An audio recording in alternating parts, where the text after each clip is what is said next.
Kemudian dia akan balik semula menjadi Islam dalam keadaan tanpa peperangan, pertumpahan darah. Itu yang maksudnya. Dulu Mustafa pada Muhammad Al-Fatih masuk Islami, naik zaman Mustafa Kamal Pasha menunggu balik, akhirnya naik golongan-golongan baru, munculnya tokoh-tokoh Islam daripada Turki. Selepas Turki duduk di bawah pegangan sekular hampir 70 tahun, betul Nabi sebut dia akan balik-balik. Kini dan sebagai saudara se-Islam, kita doakan Turki terus aman dan makmur. Mudah-mudahan di akhir zaman nanti mereka lah menjadi tempat berlindung orang-orang Islam.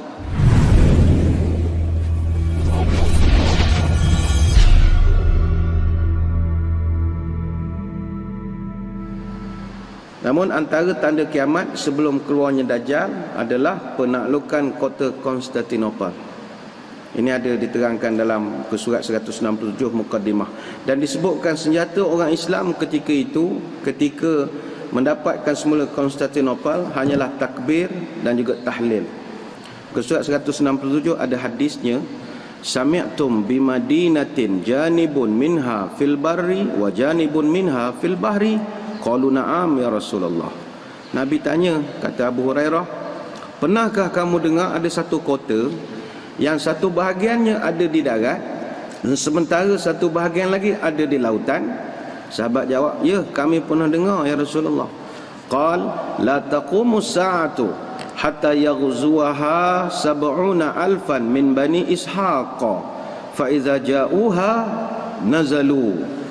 Maka baginda pun bersabda, tidak akan tiba hari kiamat sehinggalah 70,000 daripada keturunan Nabi Ishaq menyerang kota tersebut. Ketika Bani Ishaq mendatanginya, maka mereka pun turun. Falam yuqatilu bisilahin walam yarmu bisahmin qalu la ilaha illallah wallahu akbar fayasqutu ahadu. Yang ini ada nak dibetulkan sedikit. Fayasqutu ahadu, dalam kitab dia buat janibaiha. Kita nak betulkan janibaiha saja, tak ada sabdu. Ahadu janibaiha. Qala Saurun ahada ruwatil hadis la a'lamuhu illa qala alladhi fil bahri. Kata Saur ni adalah Saur bin Zaid Ad-Daili, iaitu salah seorang perawi hadis. Dia berkata, aku tidak tahu kecuali baginda menyatakan yang ada di lautan. Thumma yaqulu asaniyata la ilaha illallah wallahu akbar fayasqutu. Ini kena dibetulkan.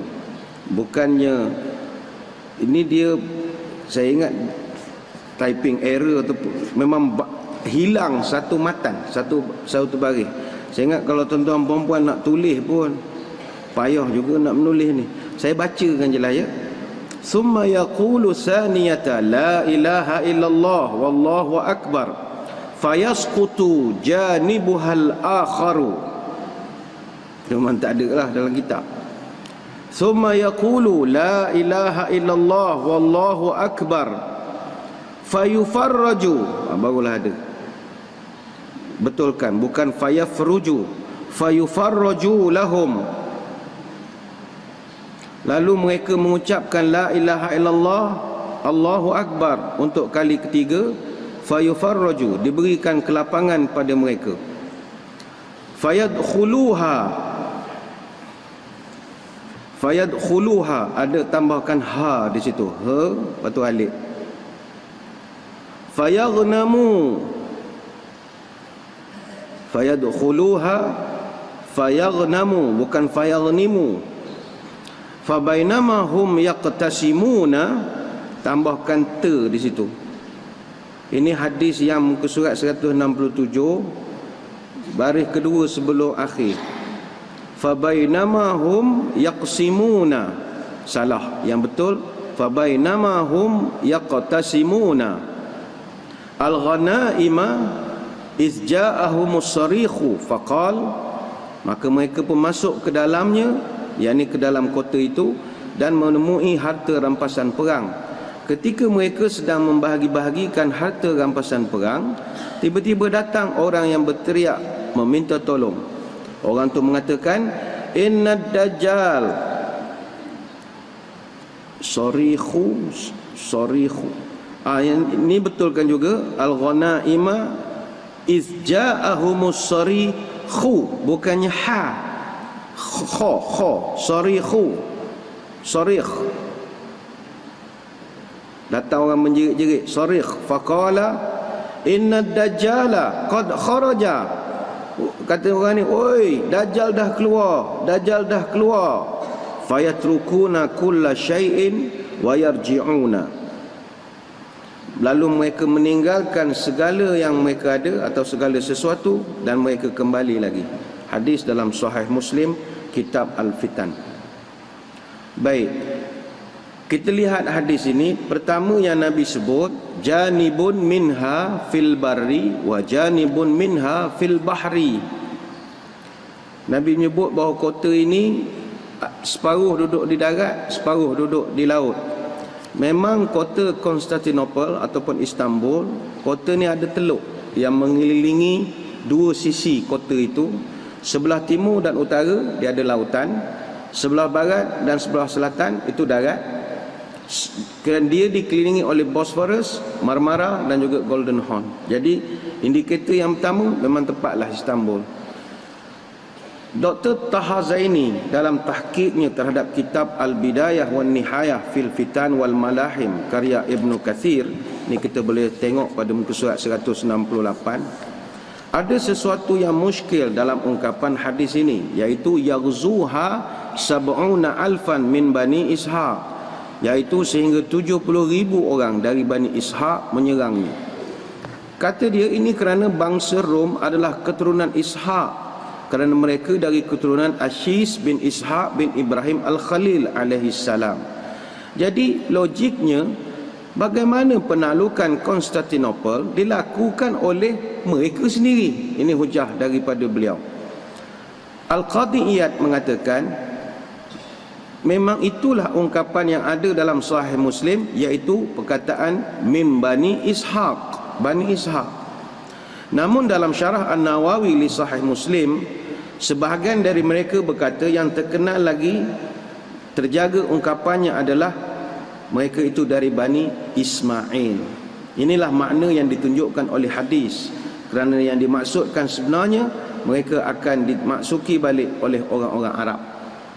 Al-Hafiz Ibn Katsir pula berpendapat, sesungguhnya hadis ini menunjukkan bangsa Rom akan memeluk Islam di akhir zaman. Barangkali penaklukan kota Konstantinopel dilakukan oleh sebahagian daripada mereka juga nanti. Sebagaimana diungkapkan oleh hadis terdahulu, sesungguhnya 70,000 orang dari Bani Ishaq akan memeranginya. Pendapat ini diperkuat dengan kenyataan bahawa mereka dipuji dalam hadis Al-Mustawrid Al-Quraisy, yang mana dia berkata dia pernah mendengar Nabi bersabda, taqumus, ni hadis yang 168 tu, bahawa taqumus sa'atu warumu aksarun nasi, kiamat akan datang ketika bangsa Rom adalah manusia yang paling banyak. Faqala lahu amrun wa absir ma taqul. Yang ini dalam kitab kita, perkataan amru itu waw tu buang, bin al-as tu pun buang, waw pun buang, tinggalkan faqala lahu amrun absir ma taqulu.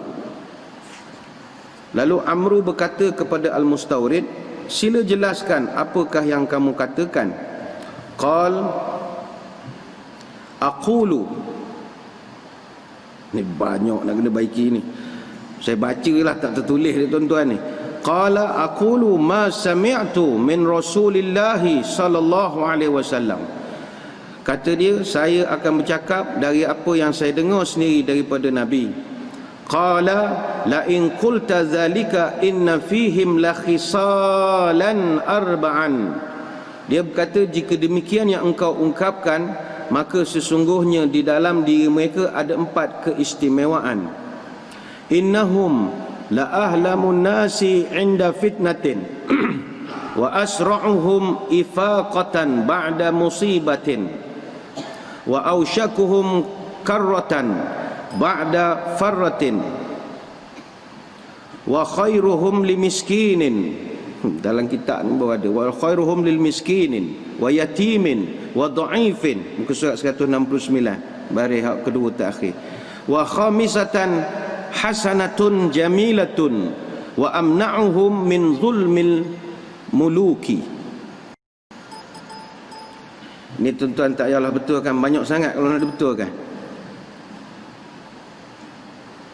Maksudnya sesungguhnya mereka adalah manusia paling tenang ketika datang fitnah, paling cepat sedar bila berlaku musibah, paling cepat menyerang setelah berundur, dan mereka sebaik-baik manusia dalam menyantuni orang miskin, anak yatim dan orang-orang lemah. Dan yang kelima adalah suatu yang indah lagi elok, iaitu mereka orang yang paling bersemangat mencegah kezaliman para raja. Persoalan hadirin hadirat sekalian, perkara ini dah berlaku ataupun belum? Dah berlaku ataupun belum? Ini mustahak untuk dibincangkan. Baik. Penaklukan Konstantinopel tanpa pertumpahan darah belum berlaku sampai sekarang. Masih belum terjadi. Imam At-Tirmizi riwayatkan daripada Anas bin Malik. Ini muka surat 170, tak ada matannya. Fathul Qustantiniyati ma'a qiyamis sa'ati. Penaklukan Konstantinopel akan berlaku seiring dengan terjadinya hari kiamat. Hadis dalam Jami' At-Tirmizi.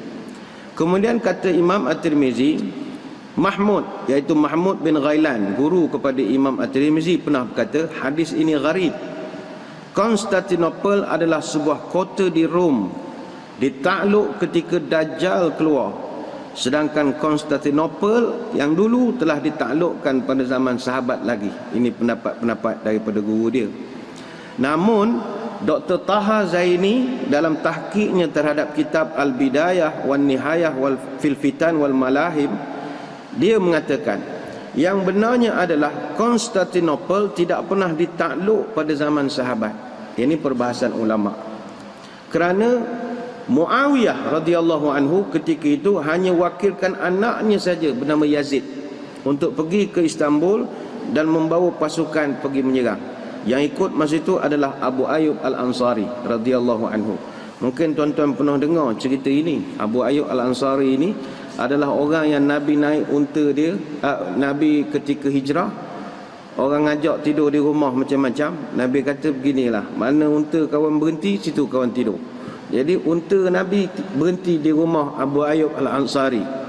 Abu Ayyub Al-Ansari ni sahabat kanan jugalah, Nabi tidur rumah dia. Dan dia ni makamnya masih ada di Istanbul. Bagi tuan-tuan yang pernah ke sana akan diberitahulah taklimat makamnya ada di Istanbul. Dan ada cerita yang menarik tentang bagaimana jumpa makam dia ni. Ketika Muhammad Al-Fatih dapat memasuki Istanbul, dia mimpi tiap-tiap malam satu orang lelaki beritahu kubur dia. Di manalah kenal Muhammad Al-Fatih, Muhammad Fatih mana sempat dengan Ayyub Al-Ansari. Dia beritahu tu kubur saya, tu kubur saya. Dia kata siapa dia lah orang ni. Pergi siasat, gali balik, jumpa ada jenazah mayat di situ. Jenazah masih molek lagi. Itulah jenazah Abu Ayyub Al-Ansari, mati syahid dalam peperangan menakluki Konstantinopel pertama. Sebab penaklukan yang ada pada zaman sahabat tidak pernah sempurna, tak pernah. Sayyidina Ali pernah serang tahun 34 Hijrah, tak sukses, tak berjaya. Muawiyah bin Abu Sufyan tahun 84 Hijrah, dia pernah kirim anaknya bernama Yazid, juga gagal. Sulaiman bin Abdul Malik pergi serang tahun 91 Hijrah, tak dapat. Harun Ar-Rashid 165 Hijrah, tak dapat. Sultan Bayazid 3 kali serang, 1391, 1397, tahun 1400, tak dapat lagi. Sultan Murad tahun 825 Hijrah pun tak dapat lagi. Cuma akhirnya tahun 857 Hijrah bersamaan tahun 1453 Masihi, barulah kota Konstantinopel berjaya ditawan oleh Sultan Muhammad Al-Fatih. Orang yang masih muda, Umurnya baru 21 tahun ketika itu. Dia berjaya tewaskan Maharaja Konstantin yang ke-11 Palaiologos yang hampir 30 tahun lebih tua daripada dia. Dengan strategi yang tepat, perancangan yang baik, izin daripada Allah, 800 tahun selepas Nabi ucapkan hadis tentang akan ditakluki Konstantinopel, 800 tahun kemudian baru terjadi. Ini kehebatan Nabi, dia punya vision dia. Ada cerita yang menarik tentang penaklukan bangsa Rom ini, bangsa Turk terhadap Konstantinopel ini. Penaklukan bangsa Turki terhadap Konstantinopel juga terjadi dengan peperangan. Sedangkan Nabi sebut tak ada peperangan. Dia kepung, asalnya dia kepung 53 hari, kemudian baru serang. Taktik kepungan ini memang berhasil. Mana-mana peperangan, kalau buat taktik kepungan, insya-Allah dapat kejayaan. Dia orang kepung kota Konstantinopel 53 hari. Artinya sekat segala pergerakan. Berah, apa semua tak boleh masuk. Mati ya orang. Macam Malaysia, saya ingat tak payah sekat berah. Sekat wifi melompat dah kitanya. Baru Celcom tak ada sehari berapa jam tak ada. Menggelitik dah tak ada lain. Pantai Timur baru ni. Dia bawa 126 buah kapal laut. 6 buah kapal layar yang ada pendayung, dia panggil large galleys. Dia bawa 10 kapal sederhana, 15 kapal kecil, 75 bot yang pendayung besar, large rowing boats itu, dan ada 20 kapal pengangkut kuda saja. Anggota tentera dia yang dia bawa hampir 1 juta, land and naval forces, dan dia guna kerjasama 1,500 askar berkuda daripada Serbia. Artinya perancangan dia begitu teliti sekali. Dan zaman itulah dia menggunakan meriam terbaik zaman itu. Dia punya senjata, dia panggil meriam basilika. Total ada 70 meriam. Meriam basilika saja dia bawa 14 meriam basilika, dan ada 56 small caliber persenjataan-persenjataan. Dan dia bedil kota Konstantinopel 10 dah sehari, tiap-tiap hari. Meriam tu beratnya saja 635 kilo, tinggi 8 meter. Pelurunya saja 272 kilo seputih. Pelurunya saja. Nak masukkan tu perlu 2 jam. Jadi dia memang susun elok-elok. Sekali tembak ialah zaman itu 1.6 km boleh capaiannya. Dia punya bunyi punyalah kuat 20 km boleh dengar. Dan yang kita tumpang bangga sikit lah, ada sikit rasa nak bangganya, hak buat meriam tu orang Melaka. Itulah ada belangga sikit lah. Adalah sumbangan orang Melayu, adalah sikit. Buatan di Melaka, made in Malacca. Masa tu zaman Sultan Mansur Shah, Ibni Almarhum Sultan Muzaffar Shah, Sultan Melaka yang ke-6. Dikatakan pembuatan meriam itu dibuat di Melaka. Saya pernah cerita benda ni di Melaka, dan masa tu Ketua Menteri Melaka pun dia kata, munasabah buat di Melaka, kata dia. Sebab namanya Basilika. Ke tu Melaka katanya, kata dia lah. Basilika, ke tu Melaka lah. Ya tak ya juga. Itu sebab selepas the conquest of Constantinople 1453, Sultan Muhammad Al-Fatih dia hantar delegasi kerajaan Osmaniyah ke Melaka untuk mengiktiraf Kesultanan Melaka sebagai Empire Nusantara dan menjadi wakil kerajaan Osmaniyah di Nusantara.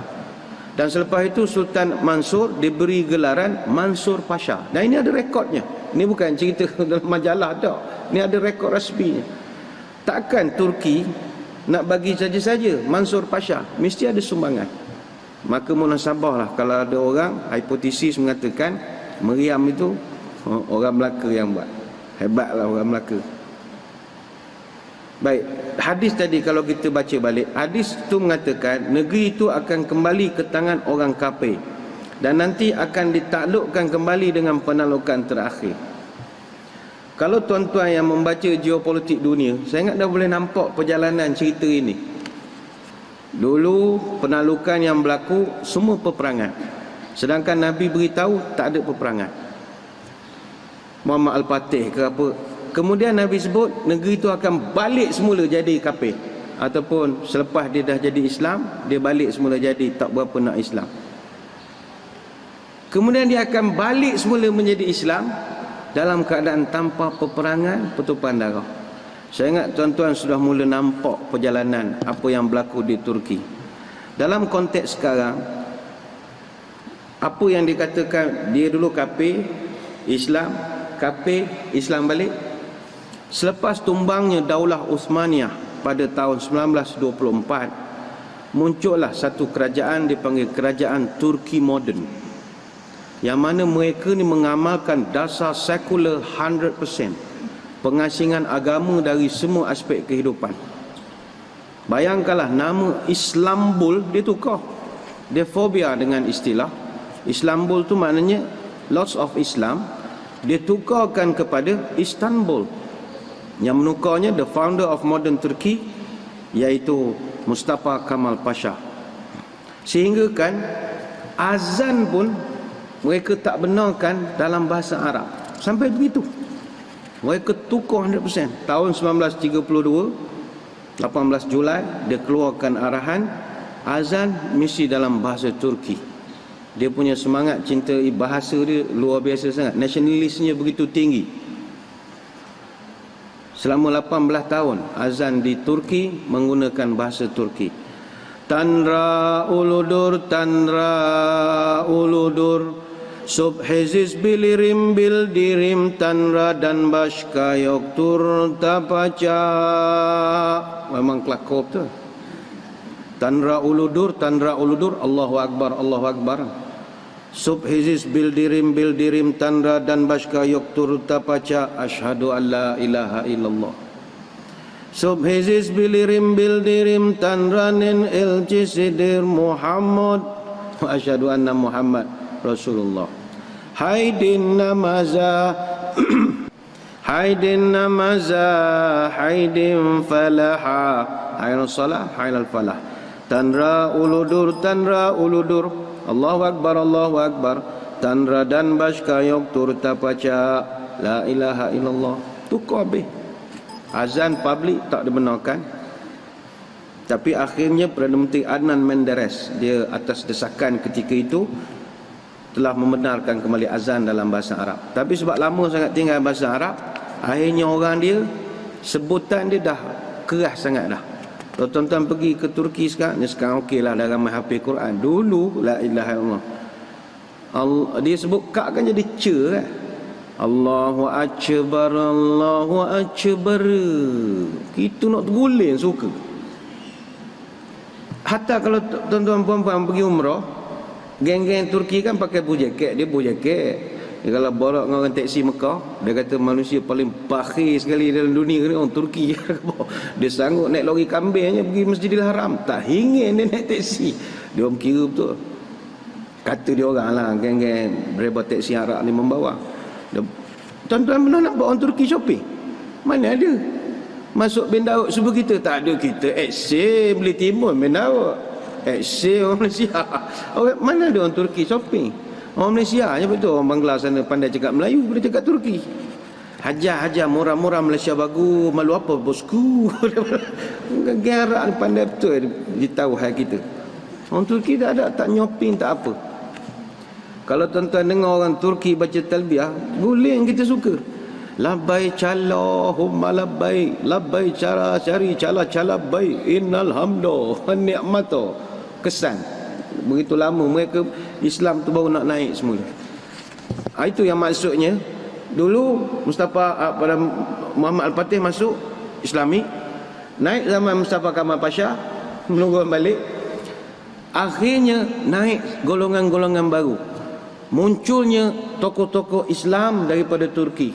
Syekh Badi'uz Zaman Said An-Nursi, dia pelopor gerakan Nursiyah, ambil pendekatan sufi untuk dekat dengan masyarakat. Dia tulis lebih daripada 100 risalah-risalah untuk nak menyuntik kembali semangat pejuang-pejuang bangkit dengan Islam tanpa pertumpahan darah. Buat usrah, buat kelah. Muncul pula Fathullah Gulen, seorang daripada Kastani Pazari di Izmir. Dia ni tahap guru agama lah, tuan guru. Kemudian muncul pula Profesor Dr. Najmuddin Erbakan, dikenali sebagai bapa gerakan Islam moden Turki. Tanpa pertumpahan darah, mereka masuk secara demokrasi. Ini itu yang Nabi sebut tanpa bertumpah darah. Perjuangan mereka hanya la ilaha illallah, Allahu akbar. Ia sungguh berlaku.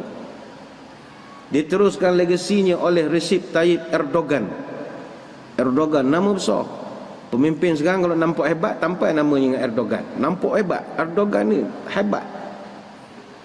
Selepas Turki duduk di bawah pegangan sekular hampir 70 tahun, betul Nabi sebut dia akan balik-balik. Kini parti keadilan dia, nama Adalet Velkalkinma Partisi, AKP, bangkit, tegakkan kembali Islam. Dia punya parti ni macam parti Islam tapi agak progresif. Alhamdulillah hari ini bila orang-orang yang ada jiwa agama, isterinya pun bagus penampilan, kabinet-kabinet pun ada sedikit perubahan. Hari ini alhamdulillah ekonomi Turki keempat terbesar di Eropah. Dia tak main bersaing dengan Asia ni, dia main Eropah. Saya tak pasti dia mohon nak masuk EU lulus ataupun tidak. Ada hari tu ura-ura dia nak masuk European Union. Tapi kan orang Eropah ni dia ada mengada-ngada dia. Dia tak anggap Turki ni orang Eropah. Ekonominya tumbuh 5%, angka inflasi kurang daripada 2 digit, pendapatan per kapita rakyatnya di atas $5,000 US dollar. Perdagangan dengan rata-rata negara-negara Eropah, Asia, Timur Tengah semua surplus. Tapi dia masih lagi adalah sedikit sebanyak berhadapan dengan cabaran daripada golongan kita panggil Kamalis. Kamalis tu masih ada lah. Orang-orang lama, otai yang lama, yang masih lagi sekular tu masih kuat. Tapi kelompok dinosaur ni dia akan pupus. Dia akan bangkit pula baru, bangkit baru. Kalau tuan-tuan masih ingat, beberapa tahun lepas, tentera cuba melakukan pemberontakan untuk merampas kuasa di Turki ketika itu. Tidak ada pertumpahan darah yang berlaku. Rakyat bangkit pertahankan presiden dia. Panjat berdoza, kereta kebal, bagi bunga roh lagi ke askar-askar. Cancel askar nak rampas kuasa. Kalau tuan-tuan mengkaji politik dunia ketika itu, itu hebatnya ya. Jadi kalau orang tanya dah berlaku lah. Tengah berlaku sekarang. Penaklukan semula Islam tanpa berlaku sebarang pertumpahan darah. Yang ada hanyalah la ilaha illallah, Allahu akbar. Yang zaman Muhammad Al-Fatih itu peperangan dah berlaku dah. Dan itu kematian. Ini tak ada kematian. Dan sebagai saudara se-Islam, kita doakan Turki terus aman dan makmur. Mudah-mudahan di akhir zaman nanti mereka lah menjadi tempat berlindung orang-orang Islam. Sebab nampak dia bersungguh untuk nak membantu orang Islam di Syria, pelarian-pelarian, nampak kesungguhan dia.